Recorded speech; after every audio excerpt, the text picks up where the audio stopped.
And in our first story, the Minister for Trade and Industry, Katie Hammond, has mounted a spirited defense of his controversial legislative instrument seeking to regulate cement prices in the country. The minister, at a press conference, insisted that manufacturers were consulted contrary to the claims of not being engaged.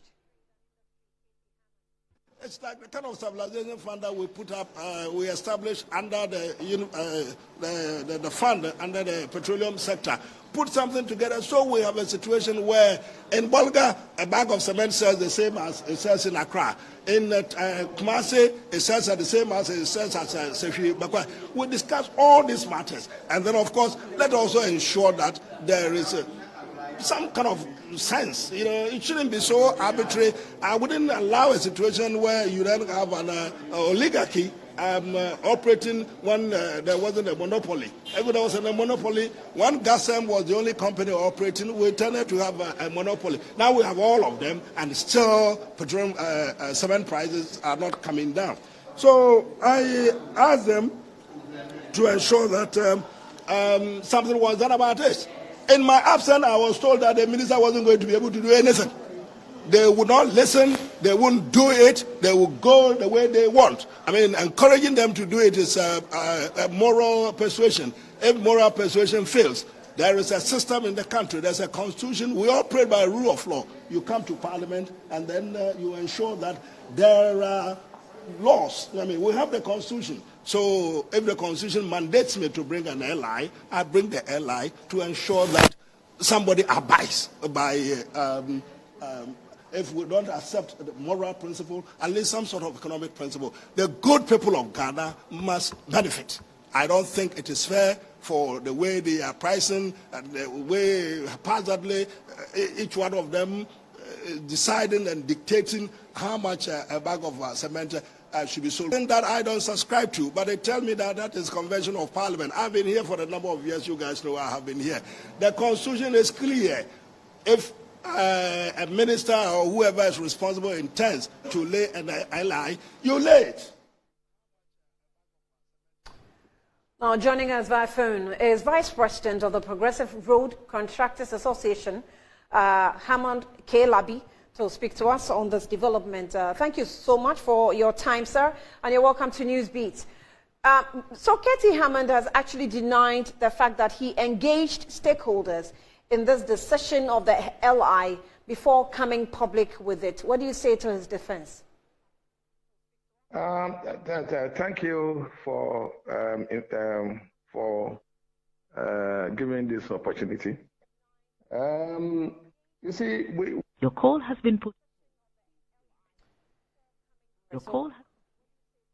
I should think that by accident, Mr. Labi has accidentally put his call on hold, as you heard it. So we're trying to, speak with some of these stakeholders who are affected as far as this proposal of the LI to regulate cement prices is concerned. We have some experts in the industry who have come out to say that it does not need, or the system doesn't need an LI to bring the prices of cement under control. It really will depend on how the system runs, how exchange rates, and all the factors of the economy, how they are concerned. So I'm sure we have Mr. Labi back on the line. Mr. Labi, can you hear me? Yeah, I can hear you. Okay, you were accidentally put on hold. So let's go on to what the point you were making. Yes, it's a free market.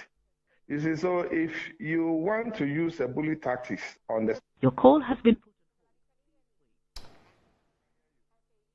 Okay, there's obviously a problem on how Mr. Labi is handling his handset, and he is actually the Vice President of the Association of Road Contractors, trying to speak to us on this issue.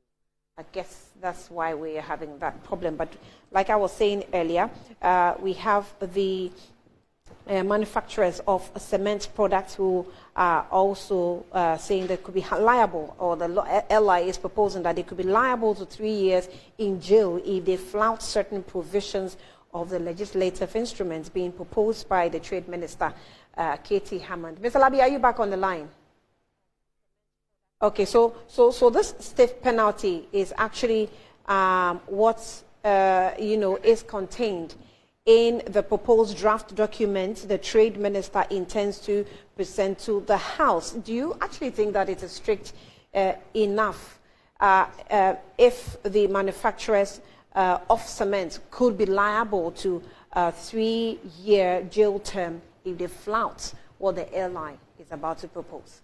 So Importers and Exporters Association is also calling on members to reject the proposed legislative instrument seeking to regulate the prices of cement.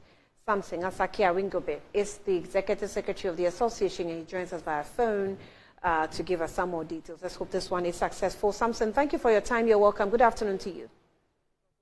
Madam, good afternoon to you. Yes, right. Yes. So I'll ask first, if you were also a part of the stakeholders that were involved in engagement as far as this proposal is concerned.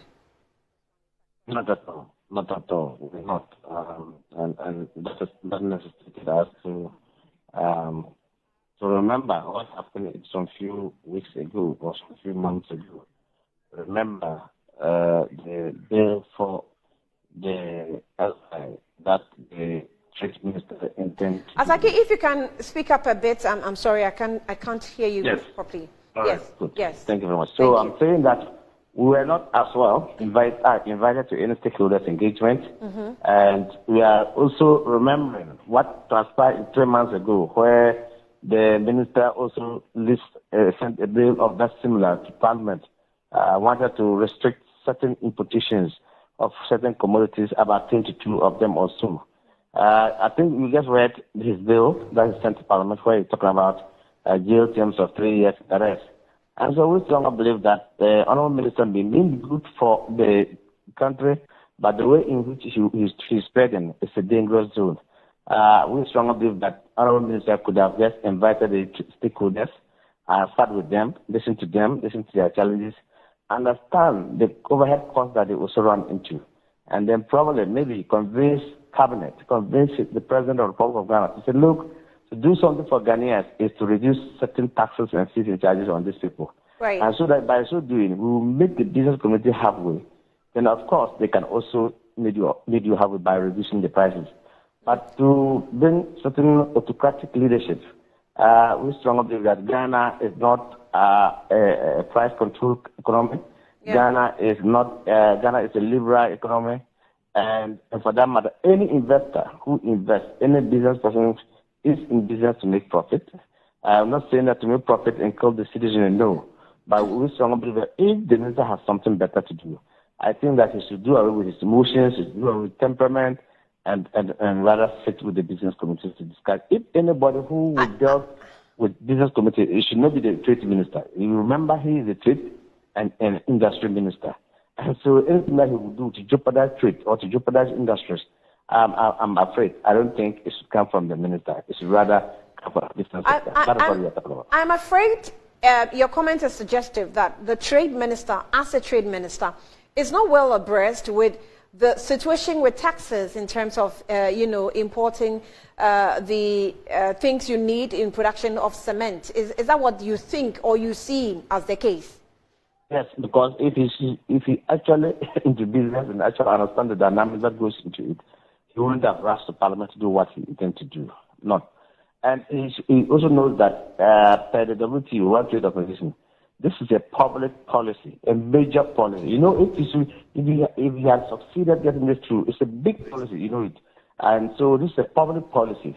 And for him to go to Parliament without the consent of the trade community, of the business community, of the industry community, I strongly believe that that was a non-starter. So maybe he needs to be briefed properly for him to understand what they go through, or maybe perhaps he knows, but he strongly believes that because he's in government, he has all the powers into his hands, and so he can pass his will in the power, he can do whatever he wants. How will you do it? Because it looks as though in this country, when leaders want to take decisions and there are some opposing voices, like in this instance, they still go on to do what they want to do. Like Katie Hammond is insisting, and it looks like the LI will, happen. It will come to pass. He will bring it to Parliament and all that. But obviously, you are saying from your quarters as stakeholders, you have not been engaged at all. He insists you have been engaged. So what do we do? Well, these days when you go to Parliament with a bill proposed, what the committee normally used to do is to invite stakeholders' input. But today, this current situations, the parliamentarians always want the sector minister to even engage stakeholders before they get to Parliament. So I strongly believe that now that we're raising the issues, when you go to Parliament with a statement, you will definitely write the names of those who attended that meeting, where the meeting was done, at what period, how many members came, who signed, what was their submission. It all boils into a report, total report, whatever. If Important National Association had gone to that meeting, they would have stated Important National Association what the submission they made in that meeting, then to be in a memo form to Parliament. So now that he's saying that he's going, we are reaching that we were not consulted. So if he did have it, we challenge him to publish the list that he consulted, those that he consulted, and the thing that he made consultation. I strongly believe that the minister has nothing to publish, and for that matter, the minister should just eat his cake in a humble pie and then come back and let's sit together and enjoy joy. That is the way to go. All right, Executive Secretary for Importers and Exporters Association, Ghana, Asaki Samson Awingobe. We're grateful for speaking to us here, and that is on the development of the Cement LI, the Cement Prices Control LI.